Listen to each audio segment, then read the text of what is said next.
Live from across the tri-states, this is KHQA This Morning. It's your news now.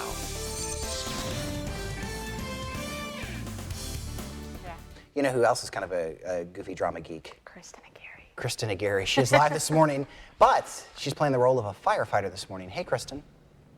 Good morning, that's right. I am playing the role of a firefighter, and we are showing you at home what QFD goes through every time they battle a blaze. We'll dive into everything coming up after the break. You're watching KHQA This Morning. Kristen Aguirre is out in Quincy this morning, joining forces with Quincy Fire Department. Hey, good morning, Kristen. Good morning, that's right. I'm hanging out with QFD, and we are showing you guys at home what it's like when they respond to a blaze. So you guys respond to how many calls? With me now, Jerry Smith from the Quincy Fire Department. How many calls do you guys respond to a year? We respond to approximately 4,000 calls a year, and about 25% of those calls are medical. The rest, or I'm sorry, 75% are medical. The rest are fire related. Now, what's it like when you guys first get that call? What's the first thing you guys go through?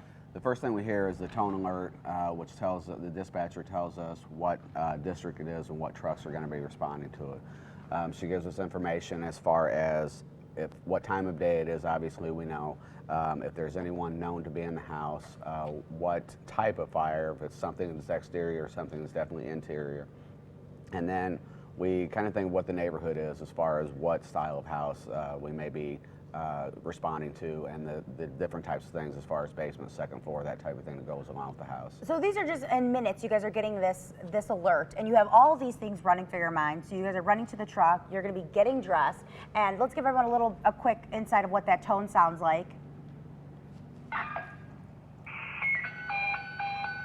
There it is. So right when you guys hear that, it's a reaction. Just go. Right. That's the fire alarm. 4-2, General Alarm, Engine Company 6, Engine Company 4, Engine Company 2, respond to 1210 North 24th Street for a reported structure fire. Well, that is exactly what QFD hears when they are beginning to respond to a structure fire. Now, all morning, we're going to show you what it takes for them to battle a blaze. Coming up, I'm going to get dressed, and they are going to send me inside to a mock fire. I'm a little bit nervous, but I think I got this.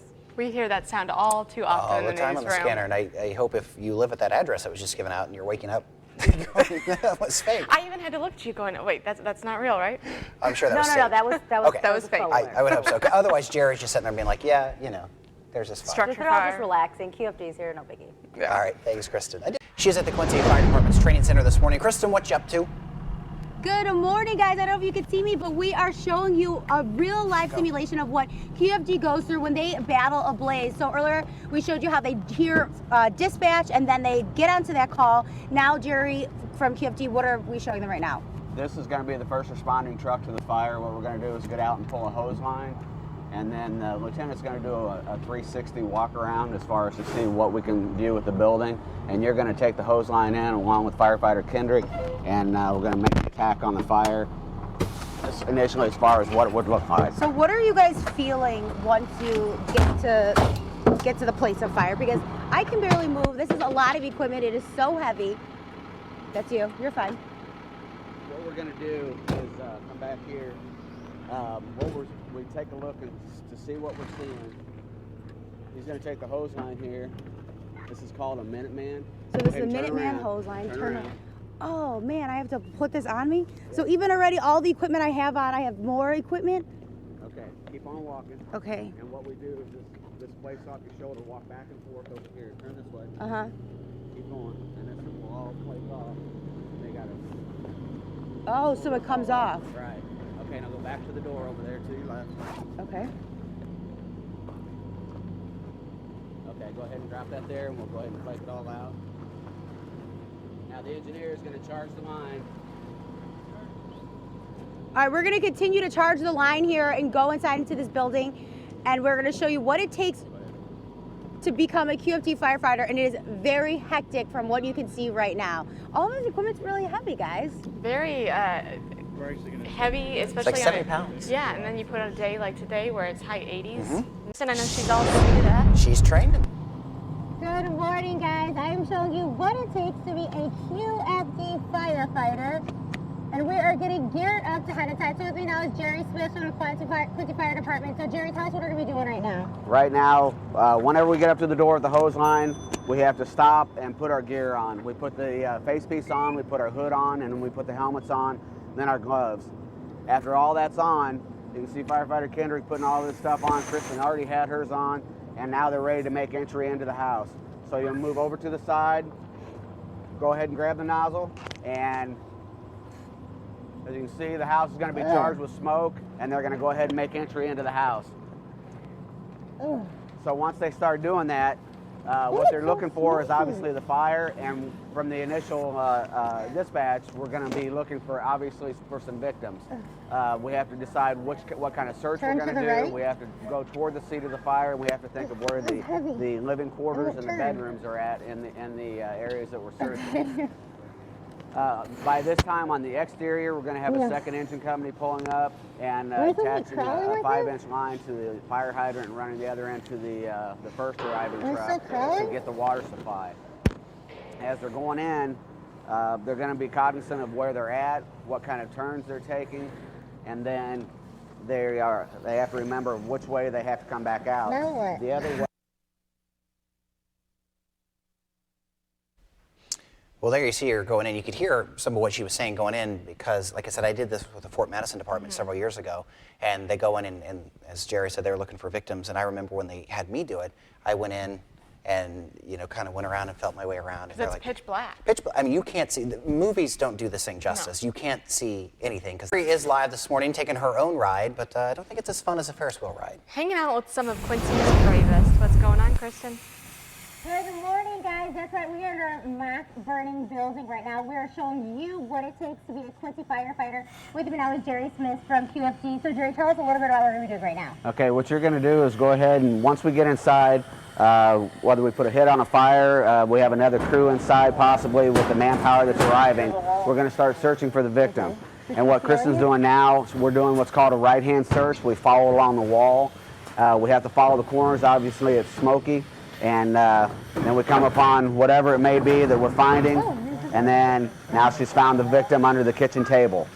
So what they have to do now is move the victim to an egress, and what we've done while we have a crew inside, the crews outside have set up a second egress, which is a way for us to come out. And we're on the second floor, so there's a ladder that's actually set up. So we're going to move the victim to the ladder. All the while outside, you have the other things going on with the hose attack, either from the exterior, bringing it in through another entrance to the house, or from the interior, the original hose line that we brought in as far as the initial attack crew. Gosh. What it looks like. Once we have the victim out, we're going to be passing him over in the next segment. But how do you guys do this? Because between all of the equipment and picking up a live victim that can weigh between any weight, what's going through your head? Well, what helps us out a lot is the adrenaline. We have to get in to find a victim and give them the best chance possible for survival. And then we get them to the exterior. After all that, the exhaustion hits us. We do quite a bit of work in the initial 10 to 15 minutes of the first arriving on scene. Well, it's definitely hard work being a QFD firefighter. We're coming up next. We're going to continue to show you what it takes to be one of Quincy bravest, and we're going to rescue this victim, even though I just left him laying there right now. I'd much rather see how they work this way than have them come into my own place. He's all suited up talking about what to do when you first get on scene. Good morning, guys. That's right. We are live here at the Quincy Fire Department. We are showing you what it takes to be a QFD firefighter. So earlier we found our victim. Now, Jerry Smith with QFD, what are we doing next? Now you found the victim. You're going to take him to get him safely out, and the quickest way is going to be to get him out the second floor window. We've got a ladder thrown to the outside window. Firefighter Kendrick is going to help you take the victim, which is a child that we found inside, and we're going to raise him up and carefully lay him across the arms of the person on the ladder outside.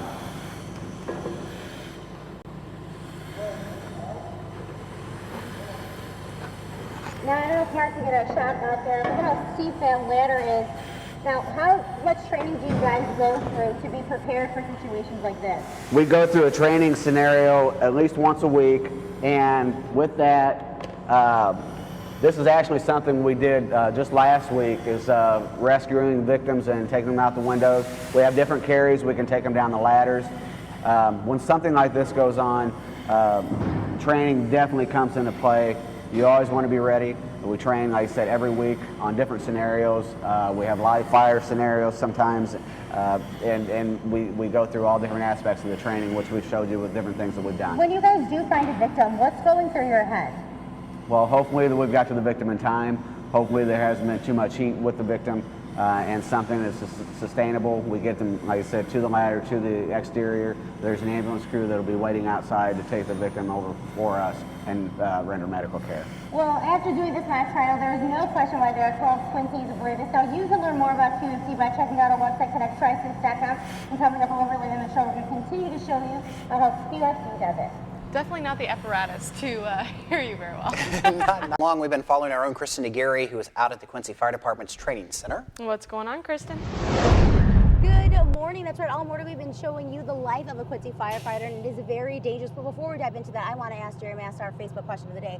So at the firehouse, how long would you guys go eating expired food? So if it was a week later, would you still drink it, or how does that work at the firehouse? I'm not sure there's an actual timeline we'd put on it. Probably just do the smell test. Ooh, If the smell test. If it smells good, we'd probably eat it or drink it. Interesting, interesting. Very simple. Okay. Right. So now we gave everyone kind of a sneak peek into what you guys do as a Right. Quincy firefighter, but do you guys undergo a lot of training to be prepared for all this? Yes, we do quite a bit of training every month. You know, we're regulated to do a certain amount of training, and we go above and beyond that because, as you see, there's a lot more that goes on than just putting water on a fire. So, now I asked Jerry Smith this stuff, but what goes through your head when that tone goes off and you are getting ready to head to a scene that you know nothing about, really? Right, we don't know anything about it other than what dispatch tells us, and I think that's the first thing that goes through everybody's head is what is dispatch trying to relay to us, the tone of their voice, you know, how serious is this call, and try to get our mind wrapped around what we're getting into. Well, even though it is dangerous, what's the reason that you became a firefighter? You know, I think if you ask any firefighter, they're going to say it's to help people. You know, and that's what our job's all about. We're just out here to help make somebody's worst day a little bit better, and I think that's the whole reason we're all here. That's great to know. Well, you can learn more about QFD and their training by checking out our website, connecttristates.com, and don't forget to tune in to KHQA News at 5. All right, thank you, Kristen.